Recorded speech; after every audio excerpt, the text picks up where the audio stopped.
Hello everyone, welcome to Garg's academy. आज हम बात करेंगे क्लास 11th के हमारी जो सीरीज़ चल रही है उसका ये लास्ट पार्ट है और हम डिस्कस करेंगे फेडरलिज्म के बारे में एंड और भी टॉपिक्स जो हमारे कॉन्स्टिट्यूशन से रिलेटेड हैं उसको भी डिस्कस करेंगे, जो भी हमारे टॉपिक्स लेफ्ट हैं इस बुक की, जो हमारे क्लास 11th की बुक में है ना। और सबसे जो मेजर फैक्टर है अगर हम फेडरलिज्म की बात करें है ना, तो जो फेडरल स्ट्रक्चर है ये हमारे कंट्री का फेडरल स्ट्रक्चर एंड अगर हम यूएसए की बात करें है ना उसका फेडरल स्ट्रक्चर, बहुत सी सिमिलैरिटीज़ हैं, बहुत से डिफरेंसेस हैं। हमने कुछ चीज़ें जो यूनिटरी वाली होती हैं, यूनिटरी फॉर्म ऑफ जो गवर्नमेंट होते हैं उसकी भी ले रखी हैं कुछ चीज़ें, लेकिन अगर हम बात करें अपने कंट्री की तो डेफिनेटली हम एक फेडरल गवर्नमेंट की बात करते हैं है ना। अब इस सिस्टम को हम समझेंगे जैसे जैसे हम इस चैप्टर में या इस वीडियो में आगे बढ़ते जाएंगे। और इसके साथ साथ मैं ये भी पूछना चाहूँगा कि आपकी प्रिपरेशन कैसी चल रही है, जैसे मैं जानना चाहता हूँ इसलिए कि उसमें अगर कोई भी आपके डाउट्स हैं या जो आप वीडियो देख रहे हैं उसमें अगर आपके कोई डाउट्स हैं, कोई भी चीज़ें हैं, या अगर आप कहीं पे भी कोई चीज़ पढ़े हैं, आपको कोई दिक्कत है, कोई परेशानी है, तो आप ऐसा नहीं है कि सिर्फ इस बुक से ही रिलेटेड या एनसीईआरटी से रिलेटेड कोई भी टॉपिक जो आपके यूपीएससी से रिलेटेड है या स्टेट पीएससी से रिलेटेड है, आप उसको कमेंट में पूछ सकते हैं। Will try our level best कि आपको उस टॉपिक को एक्सप्लेन किया जाए और आसान तरीके में एक्सप्लेन किया जाए। आप चाहे हिंदी लैंग्वेज से आप कर रहे हो या इंग्लिश लैंग्वेज से आप कर रहे हो प्रिपरेशन, किसी से भी कर रहे हो, will try our level best कि आपको आपका आंसर दे दिया जाए जिस तरीके से। अगर आपको न्यूज़पेपर में दिक्कत है या आपको आंसर राइटिंग में दिक्कत है, किसी भी चीज़ में अगर दिक्कत है, अगर आप प्रीवियस ईयर क्वेश्चन पेपर नहीं सॉल्व कर पा रहे हैं या टेस्ट सीरीज सॉल्व करने में दिक्कत आती है, नहीं समझ में आता, या सब कुछ पढ़ने के बाद भी टेस्ट सीरीज जब सॉल्व करते हैं तो स्कोर लो आ रहा है, तो भी आप पूछ सकते हैं। हमारे टेलीफोन नंबर भी दे रखा है डिस्क्रिप्शन में वीडियो में, प्लस साथ में हमारा जो टेलीग्राम चैनल है, प्लस आपका जो यूट्यूब है या फेसबुक, किसी भी माध्यम से। बेसिकली कहने का ये मतलब है कि if you have any problem in your preparation you can definitely ask us and will try level best कि आपके जो भी प्रॉब्लम है उसको हम सॉल्व करें एंड आपके जो प्रिपरेशन में और उसको एनहांस करें और आपकी प्रिपरेशन के लेवल को इंक्रीज करें। Now coming back to the topic, अगर हम फेडरलिज्म की बात करें तो फेडरलिज्म, हम फेडरल का मतलब है सीधे सीधे जब मोर देन, अगर हम फेडरलिज्म की बात कर रहे हैं, फेडरल स्ट्रक्चर की बात कर रहे हैं, तो इसका मतलब है more than one level of government. अब अगर हम बात करें कि how can you say that we have more than one level of government in our country, तो इसका सीधे सीधे एग्जाम्पल है, हमने एक सरकार हमारी सेंटर पे है, एक सरकार हमारी स्टेट में है। हालांकि हमारा तो 3 टियर ऑफ वो है, हमारा जो है लोकल सेल्फ गवर्नमेंट भी है ना। लेकिन अगर हम बात करें मोर than one level of government अगर होता है किसी कंट्री में, तो वो स्ट्रक्चर ऑफ गवर्नमेंट जो है वो फेडरल स्ट्रक्चर बोला जाता है। इस फेडरल स्ट्रक्चर में अगर इंडिया में हम देखें तो हमारा सेंटर है, हमारा स्टेट है, हमारी लोकल सेल्फ गवर्नमेंट है। India is a land of continental proportion. इसका क्या मतलब हुआ? इसका मतलब है बिग और लार्ज इन साइज, बड़ी कंट्री है, बड़ा देश है, पॉपुलेशन के भी उससे प्लस साइज के भी उससे, है ना। और डाइवर्सिटी की अगर हम बात करें तो डेफिनेटली डाइवर्स, हमसे ज़्यादा डाइवर्स शायद ही कोई होगा। One of the most diverse country in this world अगर हम बात करें तो हमारा इंडिया है, क्योंकि यहाँ पे अलग अलग तरीके के, चाहे हम किसी भी रीजन की बात करें, हर रीजन में आपको डाइवर्सिटी जो है वो देखने को मिलती है। बहुत से रिलीजन्स हैं, मेजर रिलीजन्स हैं, जिनका जो हमारे कंट्री में आपको उस रिलीजन का जो है कहीं ना कहीं आपको उस रिलीजन का एक इम्पैक्ट दिखता है, उस रिलीजन की प्रेजेंस दिखती है हमारे कंट्री में। There are several million type of अलग अलग पीपल हैं, है ना, जो कि different parts of the country में रहते हैं। ये जो पॉइंट्स है ये बेसिकली हमारे कंट्री की जो वास्टनेस है, हमारे कंट्री का जो एक कहते नहीं जो डाइवर्सिटी है उसको बता रहा है ना। ये जो हमारे कंट्री की जो डाइवर्सिटी है, जो चीज़ें हैं, इस चीज़ को जो है कहीं ना कहीं इन पॉइंट्स में जो है ये आपके एनसीईआरटी में दर्शाने का कोशिश किया जा रहा है, रिफ्लेक्ट करने का कोशिश किया जा रहा है ना।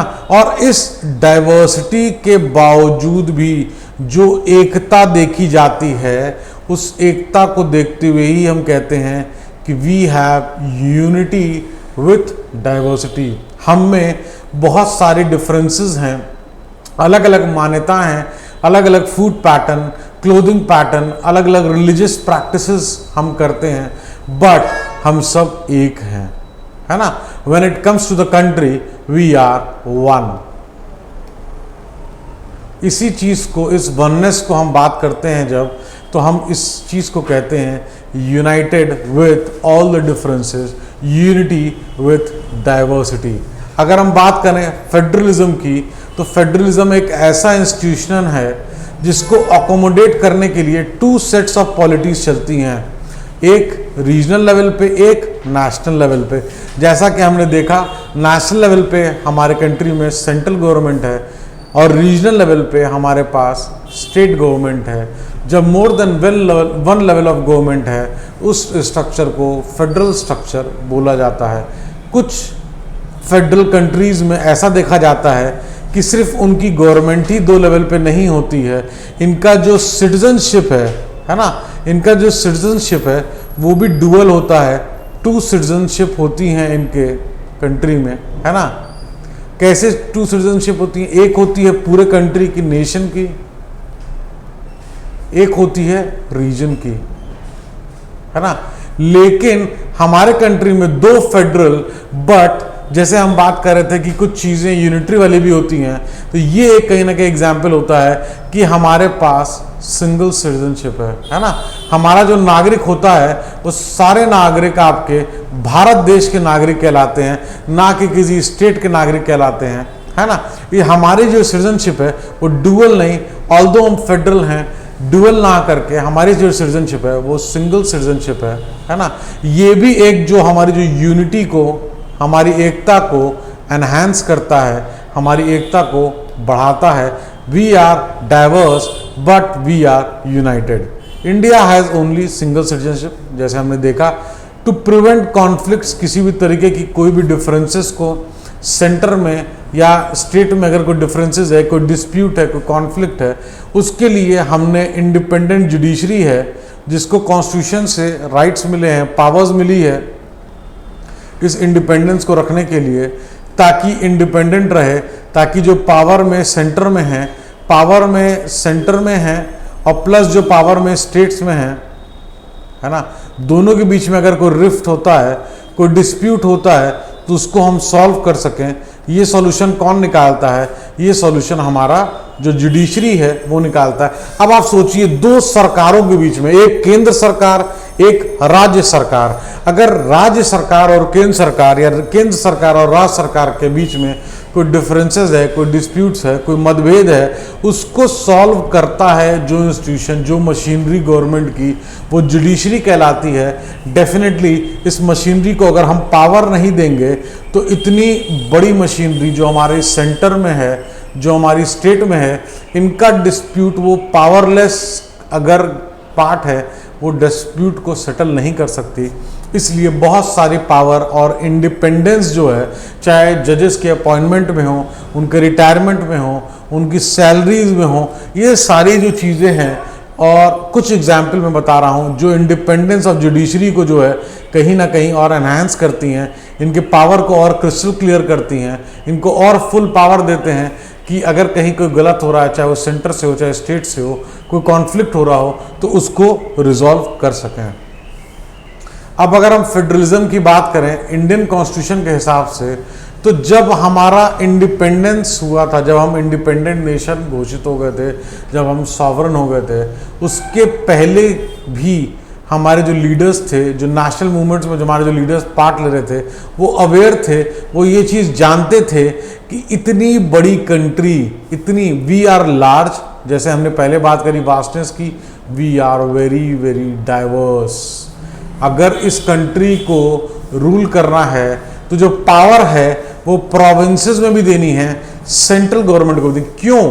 एक तो लार्ज है ना, लार्ज है, तो अगर पावर डिस्ट्रीब्यूशन एक जगह हो, यूनाइटेड हो, तो इसका मतलब है कि बहुत सी जो कॉन्फ्लिक्ट्स हैं उनको सॉल्व करने में, है ना, एक बहुत बड़ा जो टाइम टेकिंग जो प्रोसीजर हो जाएगा, एक टाइम टेकिंग प्रोसीजर हो जाएगा।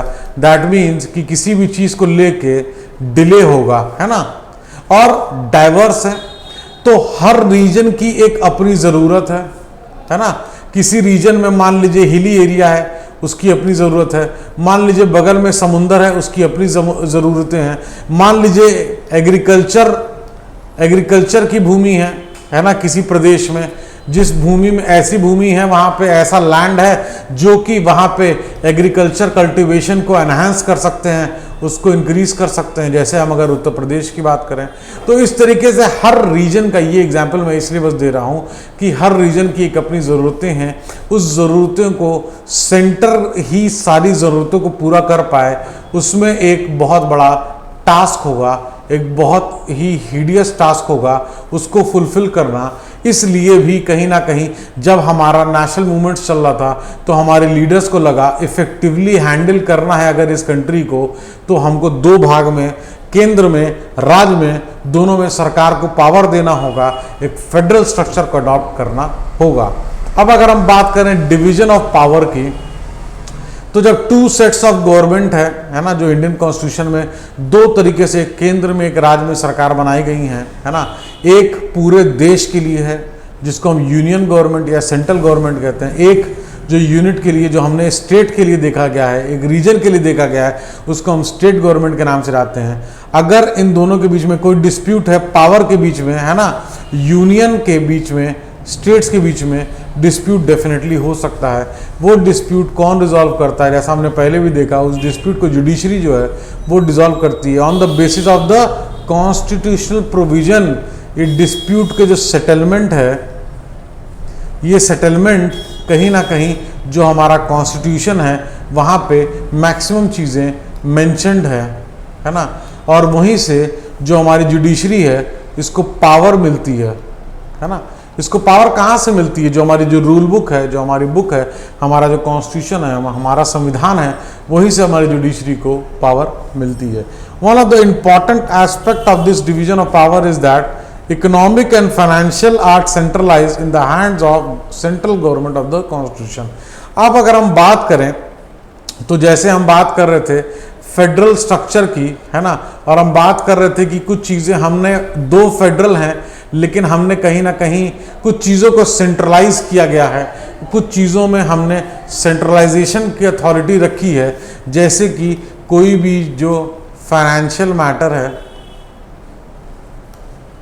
कोई भी मनी डिस्ट्रीब्यूशन का मैटर है, ये जो अथॉरिटी है, ये अथॉरिटी हमारे सेंटर के पास है, हमारी केंद्र सरकार के पास है। केंद्र सरकार जो डिस्ट्रीब्यूशन करना है किस स्टेट में कितना, वो डिसाइड करती है केंद्र सरकार। ये पावर सेंटर को दिया जाता है। इसीलिए हम कहते हैं though we are federal but the power inclination is more towards the centre. Federal in nature but more power is there with central government, more power is there with केंद्र सरकार, यूनियन गवर्नमेंट, हम इसको बोलते हैं। अब अगर हम बात करें, ये जो लिस्ट है, ये लिस्ट क्या दिखाती है? ये जो लिस्ट है वो ये बताती है, पावर की हमारी बताती है कौन कौन से पावर्स हैं यूनियन गवर्नमेंट के पास, कौन कौन से पावर हैं स्टेट गवर्नमेंट के पास, है ना। एंड कॉन्करेंट लिस्ट की जब हम बात करते हैं तो ये लिस्ट ऐसी है, इस पावर को यूज करने, इस लिस्ट में जो भी चीजें हैं, इस पे अगर कोई भी चेंजेस हैं या जो डिसीजन हैं, वो state government and central government दोनों कॉन्करेंट लिस्ट पे डिसीजन ले सकती हैं। स्टेट और यूनियन लिस्ट की अगर हम बात करें तो इन सब्जेक्ट्स को सिर्फ और सिर्फ यूनियन गवर्नमेंट इस पे एक्ट कर सकती है, डिसाइड कर सकती है, चेंज कर सकती है। जब हम स्टेट लिस्ट की बात करें तो इस पे स्टेट जो है वो चेंजेस कर सकता है, डिसाइड कर सकता है, लेकिन एक यहाँ पे पावर है यहाँ पे भी जो यूनियन गवर्नमेंट की तरफ इंक्लाइन करती है, उसको ज़्यादा पावरफुल बनाती है, वो ये पावर है कि अगर यूनियन गवर्नमेंट चाहेगी यूनियन लिस्ट के साथ साथ वो स्टेट लिस्ट हो चाहे हमारी कॉन्करेंट लिस्ट हो, तीनों लिस्ट में वो चेंजेस कर सकते हैं, है ना, डिसाइड कर सकते हैं तीनों लिस्ट के मैटर्स को, तीनों लिस्ट के आइटम्स को। लेकिन इन सब्जेक्ट्स को, ये जो सब्जेक्ट्स तीनों लिस्ट में दिए रखे हैं, स्टेट लिस्ट जो है, जो स्टेट गवर्नमेंट है, वो सिर्फ स्टेट लिस्ट में और कॉन्करेंट लिस्ट में, मतलब स्टेट गवर्नमेंट जो है वो 2 लिस्ट में काम कर सकती है, यूनियन गवर्नमेंट तीनों लिस्ट में काम कर सकती है। और कभी कोई ऐसा डिसीजन हो, मान लीजिए फॉर एग्जांपल अगर कोई चीज़ है ना, उस पर अगर हमने डिसाइड किया सेंट्रल गवर्नमेंट ने, है ना, कि कोई ऑफेंस है जिसमें 6 महीने की, है ना, कोई ऑफेंस है जिसमें 6 महीने की सजा होगी, 6 मंथ्स की, और उसी ऑफेंस में स्टेट गवर्नमेंट ने डिसाइड किया कि नहीं भैया 3 महीने की सजा होगी, 3 मंथ्स, है ना, 3 महीने की सजा होगी। तो जो सेंट्रल गवर्नमेंट हमारी है, केंद्र सरकार, ये जो है ये प्रिवेल करेगा। इसका मतलब है कि अगर स्टेट लिस्ट में राज्य सरकार ने बनाया हो और उसी लिस्ट पे अगर यूनियन गवर्नमेंट ने भी बना दिया, तो जो यूनियन गवर्नमेंट है उसकी जो पॉलिसी है, उसका जो डिसीजन है वही प्रिवेल करेगा, उसी डिसीजन को हम वैलिड मानेंगे, उसी डिसीजन के साथ हम आगे चलेंगे। तो ये भी जो पावर है, एक कंसंट्रेशन है, एक यूनियन गवर्नमेंट के ऊपर, एक केंद्र सरकार के ऊपर ज़्यादा पावर दी गई है। इसके बाद कुछ चीज़ें हैं, जब कॉन्स्टिट्यूशन जब हम डिज़ाइन कर रहे थे तो बहुत से मैटर हैं, डेफिनेटली ऐसी चीज़ तो हो सकती है ना कि हम सारी चीज़ तो पहले से डिसाइड नहीं कर सकते हैं, तो कुछ चीज़ें हैं जो कि उस समय डिसाइडेड नहीं थी, है ना। उस रेसिडुअल लिस्ट या रेसिडुअरी जो पावर है ना, ये जो रेसिडुअल पावर है ये केंद्र सरकार के पास है, सिर्फ और सिर्फ यूनियन गवर्नमेंट इस पर जो एक्ट कर सकती है। डेफिनेटली जब हम कॉन्स्टिट्यूशन बना रहे थे उस समय अगर कोई कंप्यूटर की बात करे, कोई साइबर क्राइम की बात करे, है ना, तो कहीं ना कहीं वो मैटर उस समय थे ही नहीं जिस पे उस लिस्ट को इतनी इंपॉर्टेंस दी जाए, उस सब्जेक्ट को इतनी इंपॉर्टेंस दी जाए। इस टाइप के मैटर्स जो किसी भी तीनों लिस्ट में नहीं है, not there in any of the 3 list, तब वो आइटम कहाँ होते हैं, वो आइटम, वो सब्जेक्ट हमारे रेसिडुअल पावर में आते हैं, रेसिडुअल लिस्ट में आते हैं। और जो भी रेसिडुअल पावर है, रेसिडुअल लिस्ट में सब्जेक्ट्स होते हैं, उस पर सिर्फ और सिर्फ यूनियन गवर्नमेंट जो हमारी केंद्र सरकार है वही उसको अमेंड कर सकती है, वही उस पर कोई चीज़ डिसाइड कर सकती है, वही उस पर कोई भी एक्शन ले सकती है। वो सारे जो चेंजेस के पावर हैं वो केंद्र सरकार के पास आते हैं जब हम रेसिडुअल पावर की बात करते हैं। अब हम जितने भी वहाँ पे एग्जाम्पल ले रहे थे पीछे जब हम समझ रहे थे, तो बहुत से एग्जाम्पल हमने लिए कि federalism with a strong central government. अगर आपके मेंस में आंसर आ जाए justify the statement, justify the statement that though we are federal,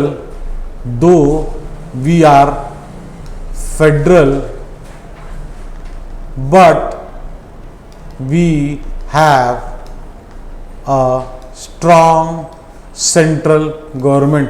देखिए एक चीज आपको समझना होगा, एक जो कहते नहीं है कि एक जो परफेक्ट एक फेडरल स्ट्रक्चर है उसमें centre is equal to state होता है। ये जो होता है ये एक परफेक्ट स्ट्रक्चर होता है ना, जो कि बहुत मुश्किल है उसको एनहांस कर पाना, क्योंकि बहुत ज़्यादा कॉन्फ्लिक्ट्स हो जाएंगे अगर दोनों को इक्वल पावर हो जाएगी, ऐसे हमारे इंडियन कॉन्स्टिट्यूशन में। इसीलिए system of checks and balances और सेंट्रल गवर्नमेंट को हमने ज़्यादा पावर दे दी है, रखी हुई है पावर, कॉन्स्टिट्यूशन के हिसाब से वो पावर डिवाइड होती है। परफेक्ट सिचुएशन हमने देखा जहाँ पे centre is equal to state, ठीक है। तो पहले हम अगर ये क्वेश्चन आ जाए जस्टिफाई करने को, तो पहले तो centre is equal to state, और फिर हम जो हमारा सेंट्रल गवर्नमेंट है उसके पास ज़्यादा पावर है, इसको हम जस्टिफाई कर सकते हैं।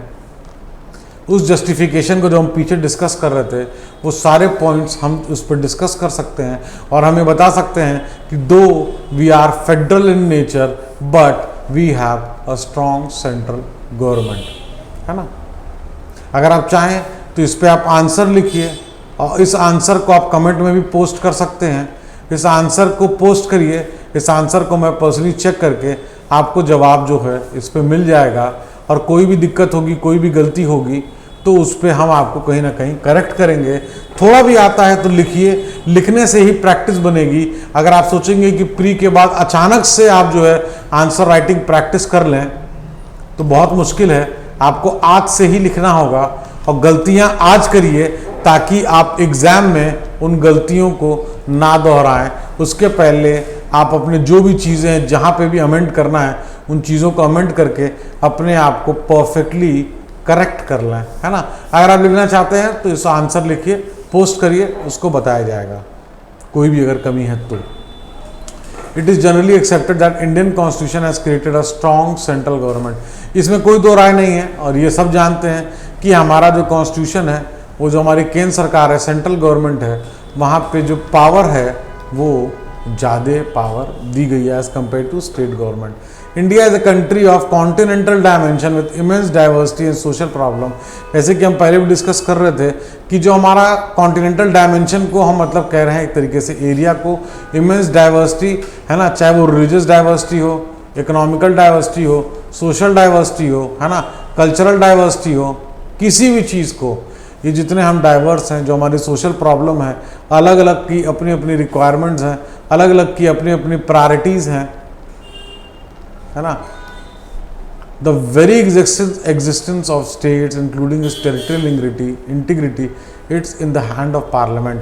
अब एक बहुत बहुत बहुत इंपॉर्टेंट चीज़ है, जैसे कि अगर एग्जाम्पल लें हम, कोई भी स्टेट को अगर क्रिएट करना है ना, कोई भी स्टेट को अगर क्रिएट करना है तो आपको क्या लगता है स्टेट गवर्नमेंट क्रिएट कर सकती है? अगर यूपी से उत्तराखंड अलग हुआ तो क्या आपको लगता है कि स्टेट गवर्नमेंट ने ही डिसाइड कर लिया था? अगर आपको लगता है तो गलत है, क्योंकि वो सेंट्रल गवर्नमेंट है, वो डिसाइड करती है ना, area of state. Central government decide करती है नेम ऑफ स्टेट। जैसे उड़ीसा से ओडिशा हो गया, एरिया का अगर आप बात करें, है ना।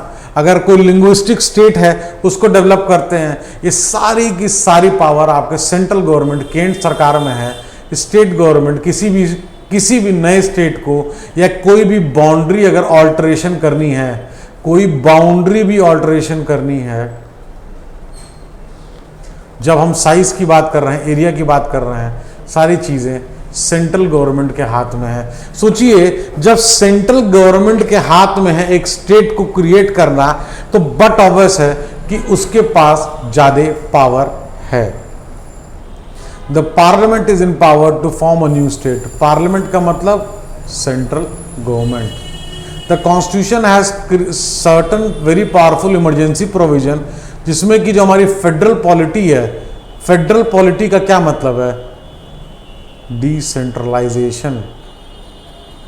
Decentralisation of power. जो पावर है वो एक जगह ना होके मल्टी लेवल पे वो पावर रहे, उसको हम डिसेंट्रलाइजेशन ऑफ पावर कहते हैं। लेकिन कोई भी अगर ऐसा इमरजेंसी सिचुएशन होता है, उसमें जो केंद्र सरकार है वो सारा सिस्टम को, सब चीज़ को अपने हाथ में ले लेती है और स्टेट की जो पावर होती है वो वहीं पे होल्ड पे चली जाती है ना। ऐसा हम जब देखते हैं कि जब प्रेसिडेंट रूल लगता है तो भी ऐसा होता है कि सारी की सारी पावर यहाँ शिफ्ट हो जाती है। The central government has very effective financial power and responsibilities. जैसा हमने देखा है कि भाई डेफिनेटली कोई भी मनी मैटर है ना, कोई भी फाइनेंशियल चीज़ है, कोई भी टैक्सेशन से रिलेटेड सिस्टम है, ये सारी चीज़ें कहाँ जाती हैं? ये सारी चीज़ें पार्लियामेंट में जाती हैं, यहीं डिसाइड होती हैं, यहीं पे अमेंड होती हैं, यहीं से सारे पावर डिस्ट्रीब्यूशन, मनी डिस्ट्रीब्यूशन होता है। किस स्टेट को कितने पैसे देने हैं, ये सारा जो डिसीजन है ये केंद्र सरकार करती है। Planning led to a considerable centralisation of economic decision making. भाई डेफिनेटली जब ये सारा इकोनॉमिक जितना भी पैसे से रिलेटेड जो फैक्टर है वो सारी चीज़ें जो रिस्पॉन्सिबिलिटी हैं वो दे रखी हैं जब सेंट्रल गवर्नमेंट को, तो इसका जो कंसिडरेबल सेंट्रलाइजेशन की यहाँ बात हो रही है, सेंट्रलाइजेशन की अगर हम बात कर रहे हैं यहाँ पे आपके एनसीईआरटी में, तो इसका मतलब है क्या, एक जगह पावर का कंसंट्रेट होना। भाई सेंट्रलाइजेशन का यही ना है, कंसंट्रेशन इज सेंट्रलाइजेशन। तो पावर की बात कर रहे हैं। इकोनॉमिक में भी नए स्टेट में हमने देखा कि वो पावर किसके पास है, नए स्टेट की पावर है फॉर्म करने की सेंट्रल गवर्नमेंट। जितने भी फाइनेंशियल मैटर हैं, जो भी हमारे कंट्री का जो टैक्स रिजीम है, ये सारी जो सिस्टम है, मैक्सिमम जो पावर है सब सेंट्रल गवर्नमेंट के पास है। कोई ऑल्ट्रेशन करनी है बाउंड्री में, नेम चेंज करना है, वो सारी पावर है सेंट्रल गवर्नमेंट के पास। मैक्सिमम जो लिस्ट है 97, अगर हम यहाँ पीछे बात करें तो इसमें 97 सब्जेक्ट्स हैं इस लिस्ट में, है ना, 66 सब्जेक्ट्स हैं इस लिस्ट में। तो अगर आप देखें तो मैक्सिमम सब्जेक्ट तो ऑलरेडी यूनियन के पास हैं, और स्टेट लिस्ट में भी यूनियन अगर कोई चीज बनाए, जो हमने देखा था एग्जाम्पल सजा वाला, 6 महीने वाला और 3 महीने वाला, तो जो सेंट्रल गवर्नमेंट बोलेगी वही है। कॉन्करेंट लिस्ट में भी यूनियन गवर्नमेंट धड़ल्ले से बना सकती है। तो जो मैक्सिमम पावर है तो वो सेंट्रल गवर्नमेंट के पास ही जा रही है। भाई इतनी डाइवर्सिटी है, अगर हर किसी को पावर दे दें कि अपने फॉरेक्स एक्सचेंज को मेंटेन करे, अपने जो भी मिलिट्री डिफेंस है उसको मेंटेन करे, तो क्या आपको लगता है कि चीज़ें हो पाएंगी? बहुत ज़्यादा मुश्किल हो जाएगा। In a diverse country, in a big country in like India बहुत मुश्किल है। इसीलिए कॉन्स्टिट्यूशन को इतनी ब्यूटीफुली लिखा गया है कि जो पावर कंसंट्रेशन की ज़रूरत है सेंट्रल गवर्नमेंट में, though federal but we have a strong central government. The constitution clearly states, constitution clearly बताता है कि जो भी एग्जीक्यूटिव पावर है सेंटर की, वो सुपीरियर है, वो सेंटर की जो पावर है वो ज़्यादा है as compare to the state. अगर हम सेंटर एंड स्टेट रिलेशंस की बात करें, भाई जब जो सेंटर है ना, इसकी अपनी पावर है। फेडरलिज्म का यहां ये नहीं, कहीं से भी नहीं मतलब है कि स्टेट्स आर वीक, है ना। ये आपको एक चीज समझना है कि हमारा कॉन्स्टिट्यूशन कहीं पे भी ये नहीं कहता है we have a strong centre but that doesn't mean कि स्टेट्स आर वीक। ये एक स्टेटमेंट है जो कि आपको बहुत इंपॉर्टेंट है, और ये आपके दिमाग में रखना है कि स्ट्रॉन्ग सेंट्रल गवर्नमेंट का एकदम भी मतलब नहीं है कि स्टेट कहीं से भी वीक है। अगर हम सेंटर और स्टेट रिलेशंस की बात करें तो the constitution is only a framework और स्केल्टन। भाई कॉन्स्टिट्यूशन क्या है? भाई मान लीजिए एक बुक लिख दी, है ना, एक संविधान हमने लिखा, एक स्ट्रक्चर बनाया। अब अगर इस स्ट्रक्चर में हमने पॉइंट लिखे, है ना, अब इस पॉइंट को अगर हम बात करें तो आपके एनसीईआरटी में यहां इस चीज को एक स्केल्टन बोल रहे हैं, है ना। लेकिन इसमें जो फ्लैश है, इसमें जो फ्लैश है, इस स्केल्टन में जो जान है, जो पावर है ना, जो भी फ्लैश एंड ब्लड है, वो कहां से आती है? वो हमारे जो प्रोसेस है पॉलिटिक्स का, जो हमारा यूनिवर्सल एडल्ट फ्रेंचाइज है, जिस तरीके से हमारी जो डेमोक्रेसी है, जिस तरीके से हमारा जो पावर प्ले है ना, जिस तरीके से हमारा जो पॉलिटिकल एनवायरनमेंट है हमारी कंट्री का, वही इस स्केल्टन में जो ब्लड है उसको सप्लाई करता है, जो फ्लैश है, जो हमारी मसल्स हैं, उनको और स्ट्रॉन्ग करता है ना। ये सारी चीजें देखिए, एक जगह लिख देना एक अलग चीज है, लेकिन उसको फॉलो करना in a diverse country like India, उसमें हमारा जो पॉलिटिकल स्ट्रक्चर है, जो हमारा पावर प्ले है, जो हमारा डेमोक्रेसी स्ट्रक्चर है, ये सारे रोल उसमें प्ले होते हैं। Hence federalism in India to the large extent influence है हमारा जो पॉलिटिकल प्रोसेस, जैसा कि हमने देखा हमारा जो पॉलिटिकल प्रोसेस है वो कहीं ना कहीं इसको बहुत ज़्यादा इन्फ्लुएंस करता है। अब अगर हम बात करें रोल ऑफ गवर्नर की एंड प्रेसिडेंट रूल की, तो गवर्नर जो है वो ऑब्वियसली एक इलेक्टेड तो होता नहीं, government is not an elected office holder, है ना। जो भी हमने बहुत से गवर्नर्स देखे हैं जो कि पहले कोई मिलिट्री ऑफिसर रहे हों, या कोई सिविल सर्वेंट, कोई ब्यूरोक्रेट रहे हों, या पॉलिटिशियन हैं पहले, तो उन लोग को जो है प्रेफरेंस दे दी जाती है, या प्रेफरेंस ना कहें, आमतौर से देखा गया है कि उनको जो है सेलेक्ट किया जाता है, क्योंकि इलेक्टेड नहीं होते हैं, ये अपॉइंटेड होते हैं। इनको क्या होते हैं, the governor is appointed by central government and therefore action of governor, ऐसा बोला जाता है कि जो एक्शन होते हैं, जो गवर्नर के जो कामधाम करने का तरीका होता है, वो कहीं ना कहीं उसके थ्रू सेंट्रल गवर्नमेंट भी इंटरफेयर करती है, किस चीज में, स्टेट गवर्नमेंट की फंक्शनिंग में। एक ये भी पॉइंट है जो कि लोग कहते हैं जो यूनिटरी जो अपना फेडरल सिस्टम है, लेकिन उसमें जो गवर्नर है, गवर्नर एक बार मैं आपको बता दूं, जो हमारा जो हेड है स्टेट का, वो गवर्नर होता है। और ये जो गवर्नर है, ये कौन अपॉइंट कर रहा है, इस हेड को हम हेड भी कह रहे हैं स्टेट के, इसका जो अपॉइंटमेंट है वो सेंटर कर रहा है। तो देखिए किस तरीके से चीजें इंटर रिलेटेड हैं, है ना। अब अगर हम बात करें कि किस तरीके से, है ना, सेंट्रल स्टेट रिलेशंस की अगर हम बात करें, अभी हमने गवर्नर का रोल देखा, एक सरकारिया कमीशन, सरकारिया कमीशन को अपॉइंट किया गया 83 में। इसने रिपोर्ट सबमिट कब करी, बहुत इंपॉर्टेंट है, अपॉइंटमेंट 83 में हुआ था सरकारिया कमीशन का, और रिपोर्ट इसने सबमिट की थी 1988 में। और ये किस लिए थी, ये सेंटर स्टेट रिलेशंस को देख रही थी और रिकमेंड करना था कि appointment of governor should be strictly non partisan. इसका मतलब है कोई भी पॉलिटिकल इंटरफेरेंस, प्रेफरेंसेस नहीं होने चाहिए जब हम गवर्नर का अपॉइंटमेंट कर रहे हों। One of the most controversial अगर आर्टिकल हम बात करें हमारे संविधान में, तो आर्टिकल 356, आर्टिकल 356 क्या है, वो प्रोवाइड करता है प्रेसिडेंट रूल। कहते नहीं है कि यार प्रेसिडेंट का शासन जो है लग गया है स्टेट में, तो ये जो शासन है, इसकी जो पावर डिराइव करते हैं वो आर्टिकल 356 से होती है। This provision is also applied when a situation arises in which government of the state cannot carry in accordance with the provision of the constitution.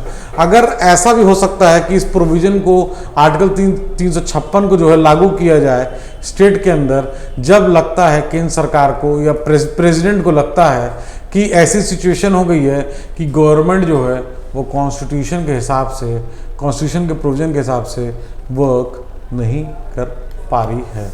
The result is the takeover of the state government by the union government. अब देखिए the result है कि state government के ऊपर union government जो है take over कर लेती है। ये भी बताता है कि हमारा centre is stronger than state. अब प्रेसिडेंट रूल जो है ना, आर्टिकल 356 की जो हम बात कर रहे थे, ये 3 साल तक, सोचिए इतने बड़े पीरियड तक इसको एक्सटेंड किया जा सकता है। अब अगर हम एग्जाम्पल देखें, अगर 1953 के दिसंबर में जब स्टेट्स रीऑर्गेनाइजेशन कमीशन बनी, इन्होंने रिकमेंड किया कि भाई ठीक है, आप linguistic states on the basis of language spoken, जो मेजर लैंग्वेज स्पोकन है उसके हिसाब से हम डिवाइड कर दें फॉर मेजर लिंग्विस्टिक ग्रुप के हिसाब से। उसको हमने देखा गया कि 1956 में कुछ हमने स्टेट्स का रीऑर्गेनाइजेशन किया, है ना। आज भी वो कहीं ना कहीं जो है वो प्रोसेस है, वो कंटिन्यू जो है लिंग्विस्टिक स्टेट्स का जो है वो चलते जा रहा है। गुजरात है, महाराष्ट्र है, we created 1960, Punjab and Haryana separate हुए थे 1966 में, है ना। नॉर्थ ईस्टर्न रीजन में हमने देखा कि नए नए स्टेट्स बने, जैसे मणिपुर है, त्रिपुरा है, मेघालय, मिजोरम, अरुणाचल, ये सब जो है क्रिएट हुए स्टेट्स रीऑर्गेनाइजेशन कमीशन के रिकमेंडेशन के बाद से चीज़ें शुरू होती गई। अगर हम बात करें लोकल गवर्नमेंट की, तो लोकल गवर्नमेंट से आपको क्या लगता है, लोकल गवर्नमेंट मतलब क्या?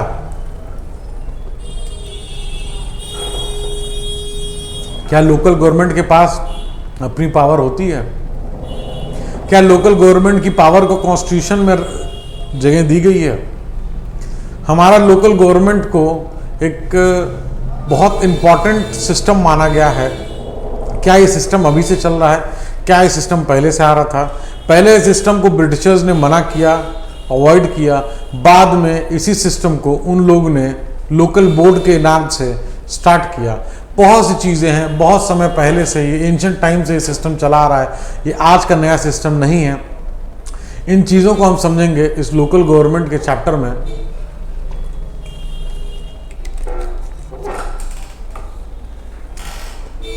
When we talk about local government, तो नहीं इसके नाम से ही लगता है एक कनेक्टिविटी फील होती है ना।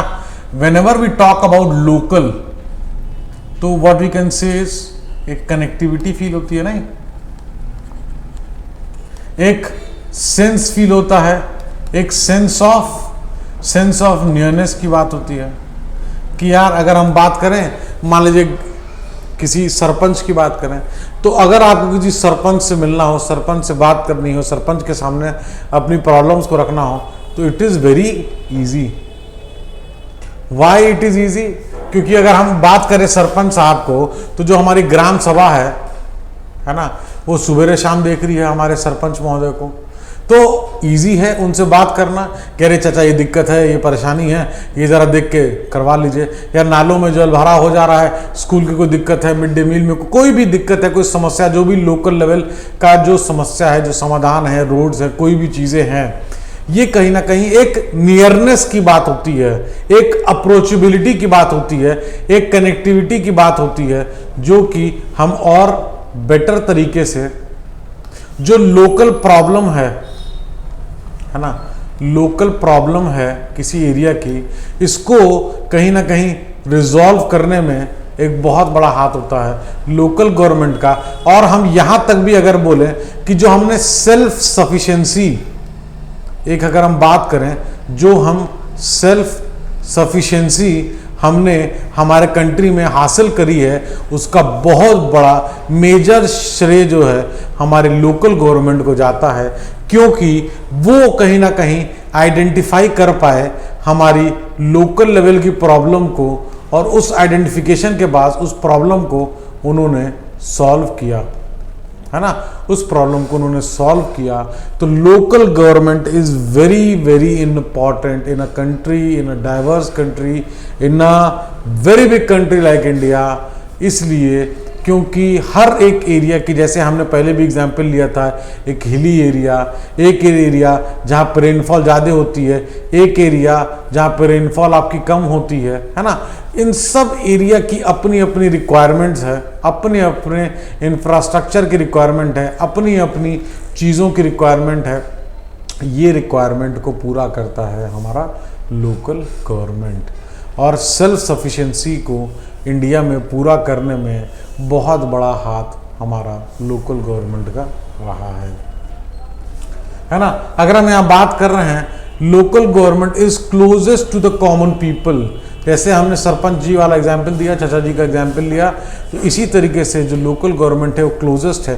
देखिए अगर हमारे पास, जैसे हम फॉर एग्जाम्पल बात करें, अगर हमको अपने घर में किसी से बात करनी है ना, अगर मान लीजिए हमको अपनी मदर से कोई बात करनी है, तो जनरली हम बेधड़क होकर बोल सकते हैं। लेकिन अगर यही बोल दे कि हमारे किसी पड़ोस से, नेबर से जाके बात करनी है ना, नेबर जाके बात करनी है, तो शायद हम पहले 10 बार सोचेंगे कि नेबर वाली आंटी को बोलें कि ना बोलें, बुरा तो नहीं मान जाएंगी, कहीं वो गुस्सा तो नहीं हो जाएंगी, कहीं वो एक्सेप्ट करेंगी, नहीं करेंगी।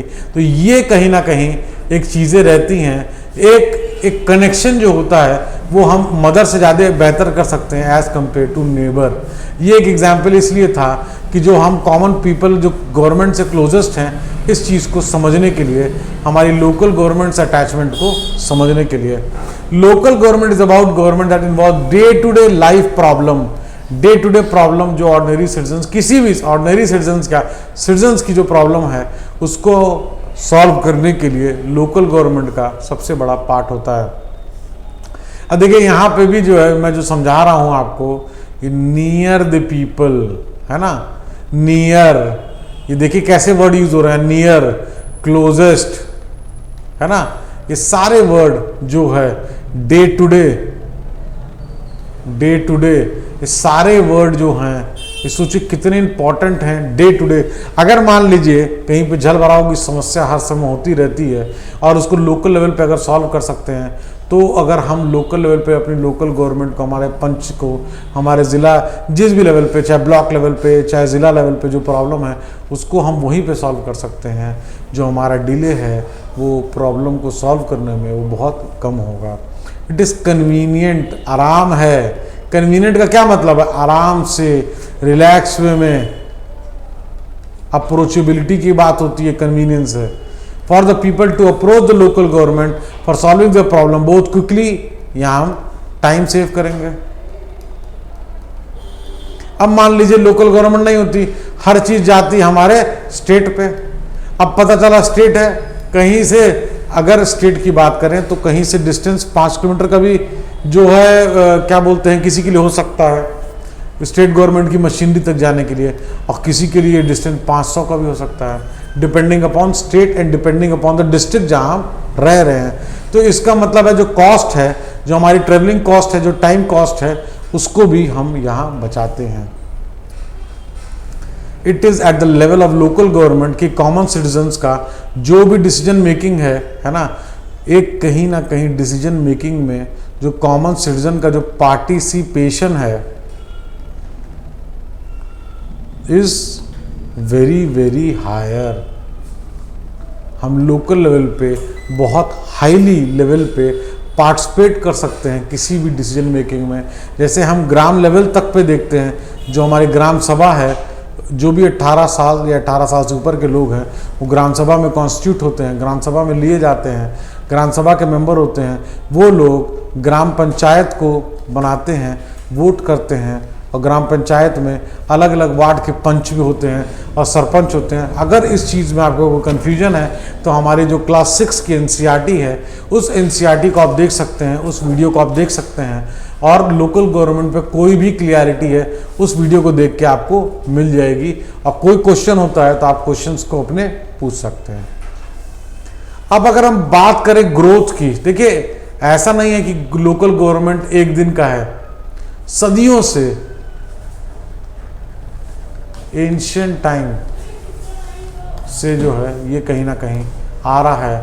और मॉडर्न टाइम में अगर इलेक्टेड लोकल गवर्नमेंट बॉडीज की बात करें तो 82 के बाद से ये जो है इस चीज़ को देखने को मिल रहा है। लॉर्ड रिपन जो कि वॉइसरॉय थे इंडिया के अंग्रेजों के शासन के समय, इन्होंने एक इनिशिएटिव लिया था इस बॉडी को क्रिएट करने के लिए। इस बोर्ड को बोला गया लोकल बोर्ड, है ना, लोकल बोर्ड बोला गया। और जो गवर्नमेंट ऑफ इंडिया एक्ट था 1919, जहाँ पे विलेज पंचायत वे एस्टैब्लिश, बहुत सारे प्रोविंसेस में विलेज पंचायत को एस्टैब्लिश किया गया था गवर्नमेंट ऑफ इंडिया एक्ट 1919 में। गवर्नमेंट को फिर इसी ट्रेंड को, इसी चीज़ को यूज़ करते हुए गवर्नमेंट ऑफ इंडिया एक्ट 1935 में भी जो है कहीं ना कहीं ये जो विलेज पंचायत सिस्टम है इसको और ज़्यादा एनहांस करने की प्रयास करा गया था। तो ये कहने का इस मतलब यहाँ पे ये है कि ये ऐसा नहीं है कि कोई नया सिस्टम उठ के आ गया है, ये सदियों पुराना सिस्टम है। Panchayat therefore were looked upon as a instrument of decentralisation. अब आप बात समझिए ना, सेंटर अगर सिर्फ हो, सेंट्रल गवर्नमेंट पावर एक जगह सेंट्रलाइज्ड होगी, इसने क्या किया, डिसेंट्रलाइज किया, स्टेट बनाया। स्टेट में सिर्फ रीजन में अगर पावर सिर्फ स्टेट के पास हो तो यहाँ पे पावर एकाकृत हो जाएगी, सेंट्रलाइज हो जाएगी। स्टेट ने क्या किया, 29 सब्जेक्ट्स को इसने ट्रांसफ़र किया लोकल सेल्फ गवर्नमेंट को, है ना। अब ये जो है स्टेट ने डिसेंट्रलाइज की अपनी power for local self government, जिसमें मैक्सिमम लोग लोकल लेवल पे भी पार्टिसिपेट कर सकते हैं। Local government in independent India की बात करें तो लोकल गवर्नमेंट को जो फ्लिप मिला, जो मेन पावर मिली, जो मेन पहचान मिली, है ना, वो 73rd एंड 74th जो कॉन्स्टिट्यूशन अमेंडमेंट एक्ट है, 73rd 74th कॉन्स्टिट्यूशनल अमेंडमेंट जो एक्ट है, इसके थ्रू इसको पहचान मिली। पोस्ट इंडिपेंडेंट इंडिया में अगर बात करें, इससे इनको रेगुलराइज किया गया एक समानता से फॉर एवरी स्टेट, है ना। 89 में जो पीके थंगॉन जो कमेटी थी रिकमेंडेड कि कॉन्स्टिट्यूशनल रिकग्निशन दें, कॉन्स्टिट्यूशनल रिकग्निशन दें किसको, हम अपनी लोकल गवर्नमेंट बॉडी को कॉन्स्टिट्यूशनल रिकग्निशन दें। और आपको एक चीज़ और मैं बता दूं यहाँ पे इंपॉर्टेंट, आप नोट कर सकते हैं कि we are the only one जिसने अपने लोकल सेल्फ गवर्नमेंट को कॉन्स्टिट्यूशनल रिकग्निशन दिया है। नोटेड डाउन, इसको आप कोट कर सकते हैं अपने किसी भी आंसर में, है ना। और ये क्वेश्चन भी आ सकता है आपके प्री में कि क्यों लोकल गवर्नमेंट को हमने, और क्या लोकल गवर्नमेंट किसी और कंट्री के पास है? हाँ है, लेकिन उनको कॉन्स्टिट्यूशनल रिकग्निशन नहीं दिया गया है किसी भी कंट्री द्वारा, इंडिया में दिया गया है।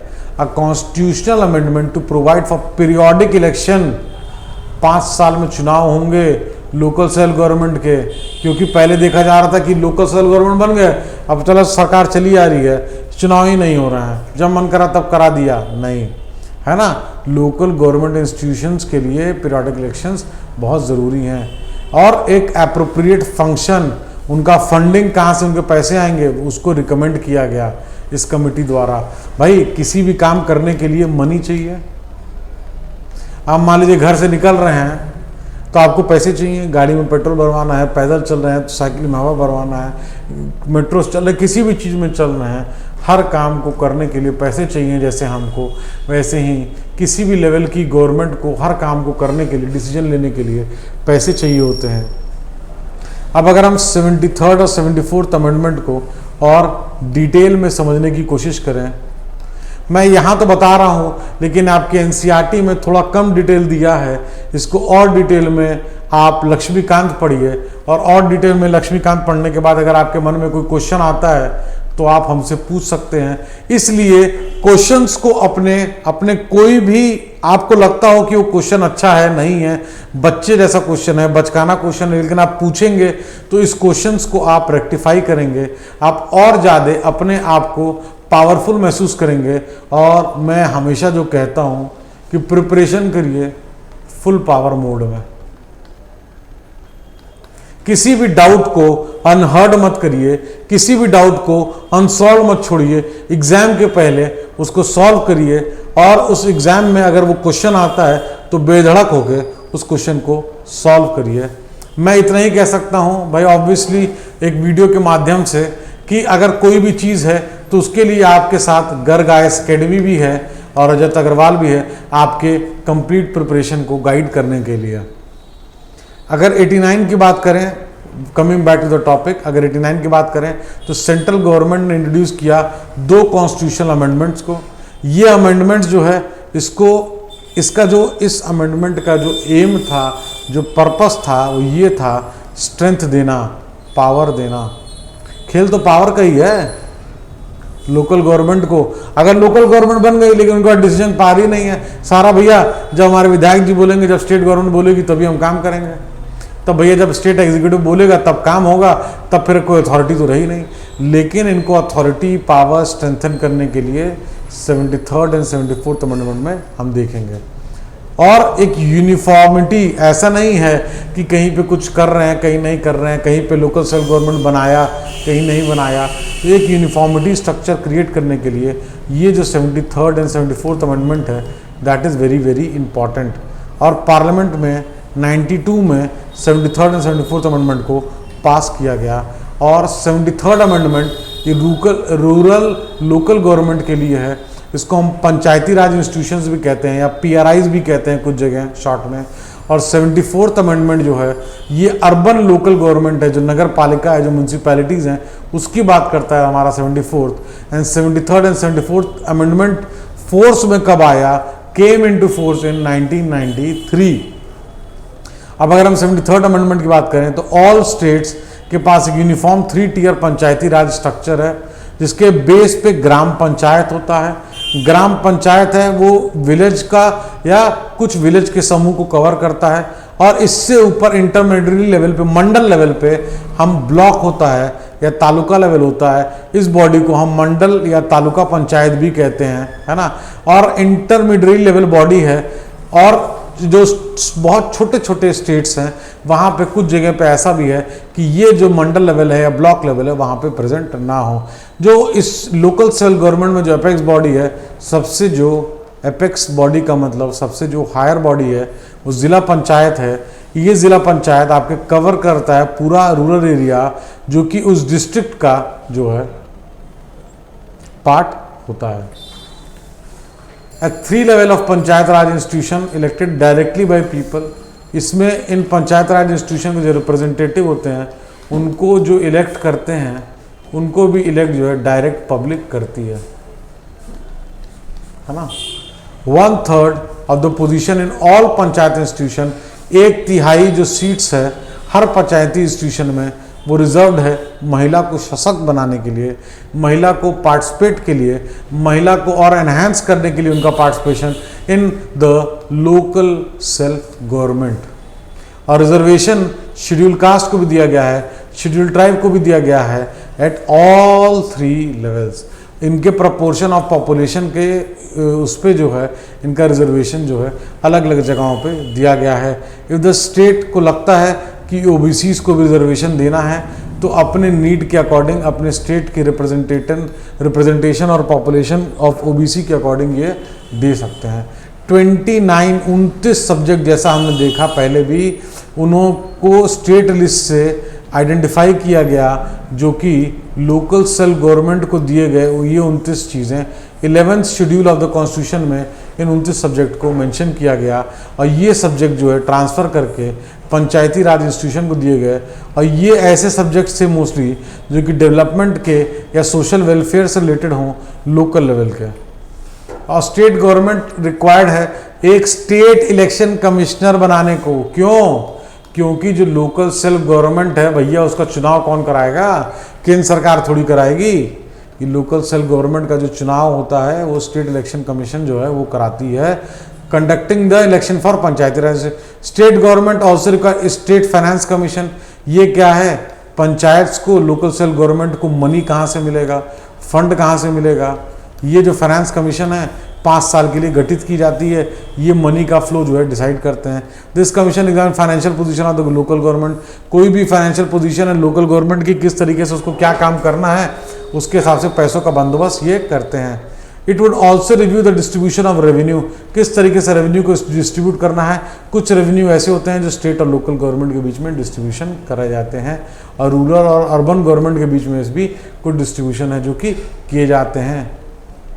अब अगर जैसे हम 73rd अमेंडमेंट की बात कर रहे थे, 74th अमेंडमेंट की बात करें, ये अमेंडमेंट में मेजर जो चेंज है ये अर्बन लोकल बॉडीज़ की बात करता है, ये नगर पालिका की बात करता है ना। 74th अमेंडमेंट एक 73rd अमेंडमेंट का ही रिपीटिशन है। सिर्फ एक ही एक एक्सेप्शन है कि रूरल बेल्ट को ना लेके अर्बन बेल्ट को जो है एक्ट करता है। अर्बन बेल्ट को सारी चीज़ें एग्जामिन करके सारे काम को कराया जाता है। द कॉन्स्टिट्यूशन एक चीज़ और मेंशन करता है, ट्रांसफ़र और list of function from state government to urban local bodies. जैसे कि हमने देखा कि 73rd अमेंडमेंट में भी जो है 29 चीज़ें थी जो 11th शेड्यूल में थी। इसी तरीके से 12th शेड्यूल में आपको इन फंक्शंस को ट्रांसफ़र किया गया और लोकल बॉडीज़ को जो अपना एक फ़ंड है वो कहीं ना कहीं उनको फंड अरेंजमेंट में दिक्कत आती है, प्रॉब्लम आती है, क्योंकि उनके खुद के पैसे बहुत कम होते हैं जो रेवेन्यू कलेक्ट होता है थ्रू टैक्सेस या किसी भी माध्यम से उस एरिया का, है ना। इनका जो डिपेंडेंस है वो पूरा फाइनेंशियल डिपेंडेंस जो है या तो स्टेट पे है या कुछ सेंट्रल गवर्नमेंट की फंडिंग आता है। इसके वजह से कहीं ना कहीं जो इनकी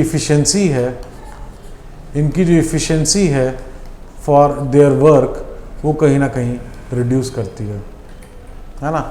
अब कॉन्स्टिट्यूशन की बात करें, किसी भी बुक में किसी भी कॉन्स्टिट्यूशन में अगर हम चेंजेस कर सकते हैं according to the situation and need, अगर हम चेंजेस कर सकते हैं तो उस डॉक्यूमेंट को हम लिविंग डॉक्यूमेंट कहते हैं।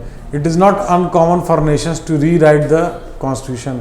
ऐसा भी देखा गया है कि एक बार संविधान लिखा गया और उसके बाद फिर से उस संविधानों को जो है रिपीट करके नए ढंग से लिखा गया।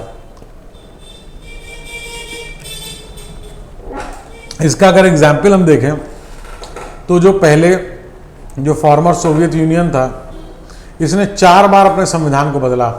74 साल ये रहा, 74 ईयर्स ये रहा। इसमें 1918 में, 1924 में, 1936 में, 1977 में 4 बार इन्होंने सोवियत यूनियन ने अपने कॉन्स्टिट्यूशन को रीराइट किया अपने सिचुएशंस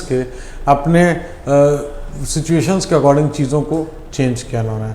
91 में जब communist party of Soviet union जो है एंड हो गया इसका, तो फिर सोवियत यूनियन फेडरेशन जो है डिसइंटीग्रेट हो गया। आफ्टर दिस पॉलिटिकल अपहीवल इस पॉलिटिकल सिनेरियो के बाद जो है रशियन फेडरेशन जो है फॉर्म हुआ और इन्होंने फिर से एक नया संविधान बनाया जो रशिया के हिसाब से 93 में जो है बनाया गया। अगर हम इंडिया के कंटेक्स्ट में बात करें तो 26 नवंबर 1949 में हमारा संविधान बन गया था, लेकिन इस संविधान को हमने फॉर्मली जो है स्टार्ट किया था 26 जनवरी 1950 में। It's true that inherited a robust constitution. हमारा जो कॉन्स्टिट्यूशन बहुत रोबस्ट है, बल्कि है लार्जेस्ट रिटन कॉन्स्टिट्यूशन है ना। It's also a constitution make a very farsighted, provided for many solution for. Farsighted हम यहाँ बोल रहे हैं क्यों? क्योंकि हम अपने कॉन्स्टिट्यूशन में चीज़ों को अमेंड कर सकते हैं, चीज़ों को चेंज कर सकते हैं रिक्वायरमेंट के हिसाब से, according to the requirement. But no constitution can provide all eventualities, no document can be such is need no change. इसका मतलब है ऐसा कोई डॉक्यूमेंट नहीं है जिसमें चेंज की आवश्यकता ना हो। कोई चेंजेस सिचुएशन के हिसाब से करने पड़ते हैं। तो हमारा कॉन्स्टिट्यूशन जो है इस तरीके से है, इस तरीके से इसको लिखा गया है कि कॉन्स्टिट्यूशन में हम चीज़ों को चेंज कर सकते हैं, चीज़ों को अमेंड कर सकते हैं। How does the constitution continue to serve the country? Answer है तो कॉन्स्टिट्यूशन क्योंकि हमको एक्सेप्ट करता है हमारी नेसेसिटी के हिसाब से मॉडिफिकेशन करने को, नेसेसिटी के हिसाब से, ज़रूरत के हिसाब से बदलाव करने को, चेंजेस करने को, तो कहीं ना कहीं आज भी हमारा कॉन्स्टिट्यूशन इतने सालों के बाद जिंदा है और वो वर्क कर रहा है। But political practice and judicial ruling have shown majority and flexibility in implementing the constitution. दोनों ही, चाहे वो पॉलिटिकल सिस्टम हो हमारा, चाहे वो हमारा जुडिशरी का सिस्टम हो, दोनों ने बहुत मैच्योरिटी से चीज़ों को हैंडल किया है, चीज़ों को ऑनर किया है और आगे लेके बढ़ते गए हैं।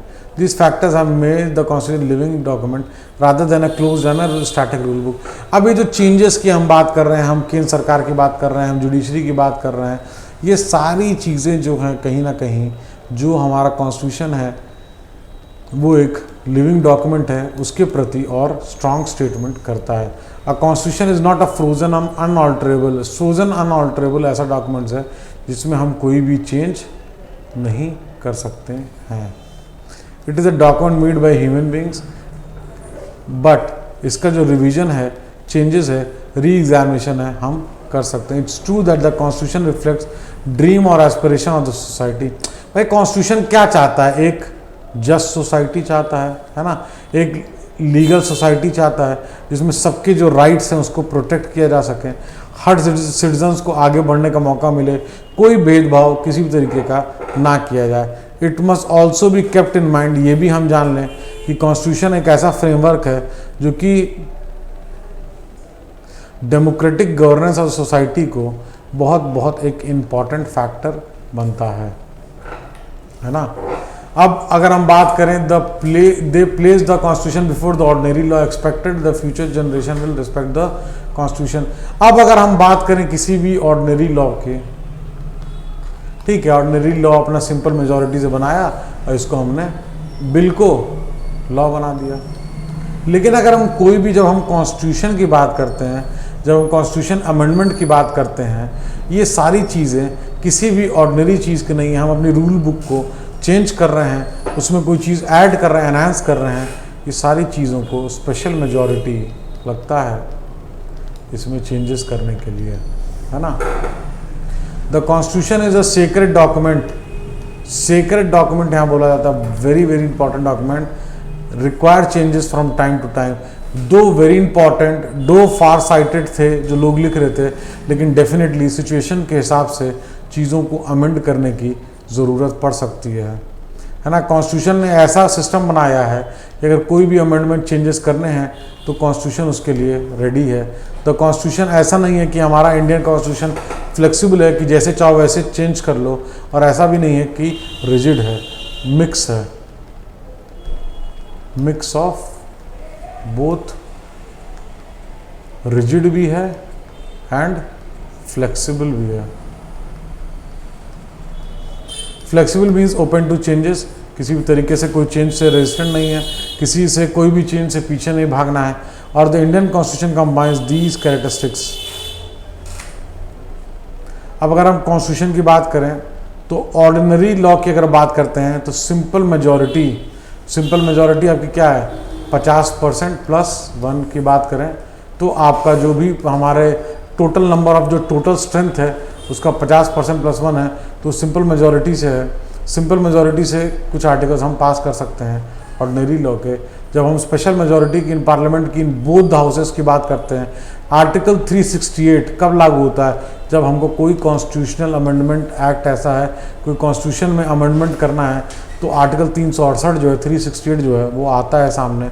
स्पेशल मेजॉरिटी की हम बात करते हैं यहाँ पे 2/3 मेजॉरिटी की हम यहाँ बात करते हैं। इसमें भी कई टाइप्स होते हैं, है ना, किस टाइप का अमेंडमेंट कर रहे हैं उस टाइप की चीज़ों को 2/3 का रेटिफिकेशन इसमें जो है चाहिए होता है। और कुछ ऐसे अमेंडमेंट्स होते हैं उसमें अगर स्टेट्स का भी कोई पार्ट जो है वो प्ले हो रहा है, कोई स्टेट लिस्ट का सब्जेक्ट है ना, कोई ऐसी चीज़ है जो कि स्टेट पे प्रभाव डालेगा, उसमें हम हाफ ऑफ द जो स्टेट है उनका, इस हाफ ऑफ द स्टेट का भी सिंपल मेजॉरिटी से रैटिफिकेशन चाहते हैं कि भाई ऐसा नहीं है कि सेंटर जो है अपनी मनमानी कर सके। अगर कोई भी चेंज है जिसका प्रभाव क्लियर रूप से स्टेट को ही पड़ता है तो एटलीस्ट 50% ऑफ स्टेट इसको सिंपल मेजॉरिटी से पास करें जो भी चेंजेस है, तब इस स्पेशल मेजॉरिटी को ये भी 368 में मेंशन्ड है ना। अगर हम इस चीज़ को, तो मैंने एक ओवरऑल एक्सप्लेन कर दिया आपको कि बहुत से लोगों को कन्फ्यूजन होता है मेजॉरिटीज़ में, तो हमने इसलिए एक्सप्लेन करा इसी चीज़ में कि आप इस चीज़ को समझ लें और कन्फ्यूजन अपना दूर करें। स्पेशल मेजॉरिटी की बात करें तो जितने भी जो बिजनेस हैं लेजिस्लेचर के रिक्वायर करते हैं किसी भी मोशन या रेजोल्यूशन के बिल के लिए कि उसको अडॉप्ट करा जाए और सिंपल मेजॉरिटी से वोट कराया जाए और उसको पास कराया जाए। Suppose the time of voting किसी भी बिल पे अगर वोट हो रहा है तो 247 मेंबर ऐसे हैं अगर कि प्रेजेंट है हाउस में, है ना, उसमें अगर सारे लोग पार्टिसिपेट कर रहे हैं और वोट कर रहे हैं तो बिल को पास करने के लिए एटलीस्ट 124 वोट जो है चाहिए होंगे। एंड ये ऐसा नहीं है in case of amendment of a bill. अगर आपको कॉन्स्टिट्यूशनल अमेंडमेंट जो हम बात करें यहाँ पे, है ना, तो उसके लिए आपको, है ना, 2/3 का जो है आपको सपोर्ट चाहिए। इसमें भी कई सारी चीज़ें हैं कि कितने लोग प्रेजेंट हैं, कितने लोग वोट डाल रहे हैं, टोटल स्ट्रेंथ का चाहिए या जो लोग प्रेजेंट हैं उसमें चाहिए। ये चीज़ें निर्भर करती हैं क्या चेंज आप करना चाहते हैं उस पर। अमेंडमेंट टू द कॉन्स्टिट्यूशन का 2 different kind of special majority, 2 type की स्पेशल मेजॉरिटी है जब हम कॉन्स्टिट्यूशन को अमेंडमेंट करना चाहते हैं। एक, वोटिंग करना है favour of amendment bill should constitute at least half of the total strength of that house, है ना। अगर मान लीजिए 100 लोग हैं टोटल स्ट्रेंथ, एक एग्जाम्पल समझाने के लिए 100 लोग हैं टोटल स्ट्रेंथ लोकसभा का, तो एटलीस्ट 50% लोग जो कि हो गया 50 लोग इसको जो है वोट करें इनके फेवर में। एंड दूसरा चीज़ है the supporter of the amendment bill must constitute 2/3 जो कि एक्चुअल वोटिंग में पार्ट ले रहे हैं, 2/3 लोग जो है जो वोटिंग में पार्ट ले रहे हैं वो इसके सपोर्ट में होने चाहिए। Both the houses of the parliament must pass the amendment bill. अगर कोई अमेंडमेंट बिल है तो इसको सेपरेटली दोनों हाउसेज को पास करना है। इसमें कोई भी अमेंडमेंट बिल में कोई प्रोविजन जॉइंट सेशन का नहीं है। For every amendment bill special majority is required. भाई इतना आसान तरीके से अगर पास हो जाएगा तो दिक्कत होगी ना, स्पेशल मेजॉरिटी से पास होगा तो जो चेक है वो हर कोई इजीली कर पाएगा। अगर हम रैटिफिकेशन ऑफ स्टेट करें, कुछ आर्टिकल ऐसे हैं कॉन्स्टिट्यूशन के जिसमें सिंपल स्पेशल मेजॉरिटी सफिशिएंट नहीं है, उस अमेंडमेंट को मॉडिफाई करना, उस आर्टिकल को डिस्ट्रीब्यूट करने का जो पावर है सेंट्रल और स्टेट गवर्नमेंट में, उस आर्टिकल को रिप्रेजेंट करता है। Article representation necessary that state must be consulted, state से पूछा जाए, उनका कंसेंट लिया जाए, है ना। अब अगर हम बात करें कि केशवानंदा भारती की, है ना, इसमें हमने पहले भी देखा कि किस तरीके से ये जो बेसिक स्ट्रक्चर वाला जो रूलिंग है वो इतना इंपॉर्टेंट है। This ruling has contributed evolution of the constitution following veg. Limit करता है ये कॉन्स्टिट्यूशन के, जो लिमिट करता है ये पार्लियामेंट को पावर को कॉन्स्टिट्यूशन को अमेंड करने के लिए। कोई भी अमेंडमेंट कोई वायलेट नहीं कर सकता है हमारे बेसिक स्ट्रक्चर को, और पार्लियामेंट कोई भी अमेंड जो है सब पार्ट को कर सकता है। It allows parliament to amend any and all part of the constitution without this limitation. इस चीज़ को, बेसिक स्ट्रक्चर को छोड़ के आप किसी को भी अमेंड कर सकते हो, किसी को भी change. It places the judiciary as a final authority in deciding if the amendment violate the basic structure. Basic structure क्या क्या है? बेसिक स्ट्रक्चर, अगर हम यहाँ कह रहे हैं बेसिक स्ट्रक्चर को वायलेट ना करें, कौन डिसाइड करेगा? कौन सा जो पार्ट है कॉन्स्टिट्यूशन का, कौन सा ऐसा पार्ट है जो कि बेसिक स्ट्रक्चर कॉन्स्टिट्यूट करता है? ये जुडिशरी डिसाइड करता है ना। इट इज़, अगर हम फिलॉसफी की बात करें तो बहुत मुश्किल है इस फिलॉसफी को जो है एक शब्द में बनाना, क्योंकि हम एक लिबरल सोसाइटी हैं, एक डेमोक्रेटिक सोसाइटी, इगैलिटेरियन सोसाइटी, एक सेकुलर सोसाइटी है, एक फेडरल स्ट्रक्चर है। हमारी जो कम्युनिटी की जो वैल्यूज़ हैं उनको हम रिस्पेक्ट करते हैं, वैल्यू करते हैं। हम कोई भी रिलीजियस नीड है उसके लिए सेंसिटिव हैं। लिंग्विस्टिक माइनॉरिटीज़ को भी हम जो है प्रायोरिटाइज करते हैं, प्रेफरेंस देते हैं। स्टेट्स भी उनके लिए क्रिएट करा गया है। और कोई भी अगर डिसएडवांटेज ग्रुप है जिसको जो है कोई भी पीड़ा सहनी पड़ी है प्रायर में, उसको भी जो है कहीं ना कहीं एक नेशनल आइडेंटिटी जो है हम उसकी क्रिएट करते हैं। इसीलिए ये सारी जो चीज़ें हैं ये हमारे कॉन्स्टिट्यूशन में बहुत अच्छे तरीके से imbibe. The best example for the provision reservation for schedule caste and schedule tribe in the constitution, कि किस तरीके से हम अपने जो भी लोग हैं उनके मदद के लिए, उनको अपलिफ्टमेंट के लिए आगे आते हैं। The maker of the constitution believed that mere granting of rights to equality was not enough to come over the age-old injustice, है ना। इसलिए कहीं ना कहीं राइट टू वोट को सही मीनिंग देने के लिए, कहीं ना कहीं इक्वालिटी को सही मीनिंग देने के लिए बहुत से डिसीजंस हैं जो कि कॉन्स्टिट्यूशन में लिए गए कि सही माने में इक्वालिटी जो है वो एग्जिस्ट कर सके हमारे सोसाइटी में। अगर हम बात करें सेकुलरिज्म की, सेकुलर स्टेट्स ऐसे हैं जो कि रिलीजन को एक प्राइवेट मैटर की देखते हैं। हमारे कंट्री का कोई ऐसा ऑफिशियल रिलीजन नहीं है, किसी भी रिलीजन को लेके हम कोई प्रमोशन नहीं करते हैं। This is say they refuse to give religion public और official recognition. Mutual exclusion means कि रिलीजन और स्टेट दोनों एक दूसरे से अलग अलग रहेंगे और एक दूसरे के अफेयर में तब तक जो है, जब तक कोई चीज़ पीसफुली चल रही है तब तक इंडल्ज नहीं होंगे, उस पर स्टेट कोई भी बात नहीं कहेगा। और नेशनल जो हमारी आइडेंटिटी है, जो हमारे कॉमन नेशनल आइडेंटिटी है, हमारी सिटीजनशिप है, वो उसको हमने देखा एक सिंगल सिटीजनशिप है, एक कॉमन आइडेंटिटी के साथ हम चलते हैं, जो कि हमारी यूनिटी को और ज़्यादा एनहांस करता है और ज़्यादा हमारी डाइवर्सिटी को रिस्पेक्ट करते हुए हमको यूनाइट करता है। इस तरीके से अपने क्लास 11th की बुक हम कंप्लीट करते हैं। और कोई भी क्वेश्चन है, कोई भी समस्या है, कोई भी दिक्कत है अपनी प्रिपरेशन में, आप क्वेश्चंस पूछिए। उसके लिए वील ट्राई लेवल बेस्ट कि उन क्वेश्चंस को हम सॉल्व करें। उसका हम आपको कोई चीज़ याद नहीं कर पा रहे हैं, कंफ्यूज रहते हैं, तो भी आप क्वेश्चन अपना पूछ सकते हैं। विल ट्राई लेवल बेस्ट कि आपको ऐसी चीज़ें इस तरीके से समझाई जाए ऑन पर्सनल लेवल भी कि आपकी कोई भी समस्या है उसका समाधान निकाला जा सके। Thank you so much for watching.